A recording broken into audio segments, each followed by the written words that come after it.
Hello, j'espère que vous allez bien. Dans cette vidéo, on va voir qu'est-ce que la plupart des gens ne savent pas. Je vous souhaite la bienvenue sur la chaîne Questions-Réponses. Aujourd'hui, Aurélie Llagostera, Virginie Sazio et Isnot Sobad vont nous présenter leurs réponses. Voyons la première réponse de Aurélie Llagostera. Vous voyez ceci? Oui, les cernes en dessous des yeux. Eh bien, tout le monde pense que le mot est féminin, sûrement parce que les cernes sont tenaces? Eh bien, au singulier. Il s'agit d'un cerne, et non pas d'une cerne. Voilà, ce n'est pas la découverte du siècle, mais ça m'a toujours fait sourire. La réponse suivante est de Virginie Sazio. Question plutôt pertinente étant donné qu'en réalité il y a évidemment énormément de choses que tout le monde ne sait pas. Et c'est juste normal, puisque nos connaissances proviennent essentiellement de notre environnement, des personnes qu'on connaît, qu'on a côtoyées, du pays d'où l'on vient et où on a grandi, des écoles dans lesquelles nous sommes allés, de nos centres d'intérêt, de notre curiosité personnelle, etc. La vraie question à se poser serait plutôt, qu'est-ce que la plupart des gens ne savent pas mais qui lui serait pourtant très utile de savoir? Là aussi, il y aurait tout un tas de réponses à donner, mais étant donné mon métier, je vais répondre à cette question pour parler d'un élément psychologique. L'une des choses que, selon moi, tout le monde devrait savoir et que la plupart des gens ne savent pas s'appelle θ.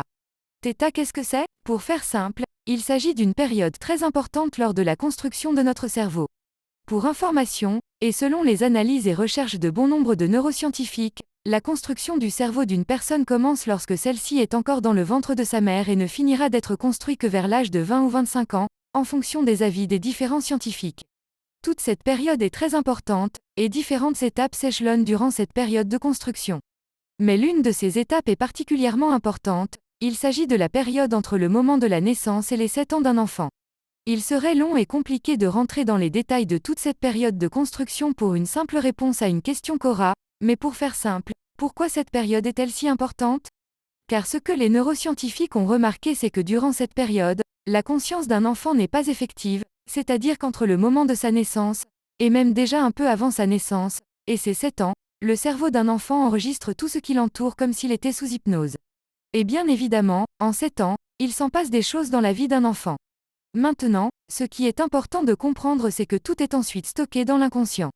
Cette phase a ensuite un impact direct sur sa vie d'adulte puisque 90% de ce que fait une personne, une fois arrivée à l'âge adulte, est basé sur ce qu'elle a connu et côtoyé durant cette période de sa vie. Par 90% de ce que fait une personne, je parle de ses choix, ses décisions, ses certitudes, ses avis, ses jugements, ses réactions, ses craintes, etc. Par conséquent, si vous pensez être maître ou maîtresse de votre vie, sachez que, oui vous l'êtes, mais que c'est votre inconscient qui gère. Et dans votre inconscient il y a tout un tas d'éléments qui vous influencent au quotidien dans votre vie sans même que vous ne vous en rendiez compte. Et parmi ces éléments, certains sont évidemment et heureusement positifs pour vous, c'est-à-dire qu'ils vous influencent de manière positive pour vous dans votre vie, et d'autres non. Voilà pourquoi certaines personnes peuvent prendre des décisions et faire des choix par eux-mêmes, pour eux-mêmes, et parmi ces décisions et ces choix et autres réactions que nous avons dans la vie, certains sont positifs pour nous et d'autres non. Alors maintenant la question à se poser est, est-ce qu'on peut modifier notre inconscient pour pouvoir s'orienter vers une vie qui nous correspond mieux, et ne plus se laisser diriger principalement par notre inconscient? La réponse est, oui.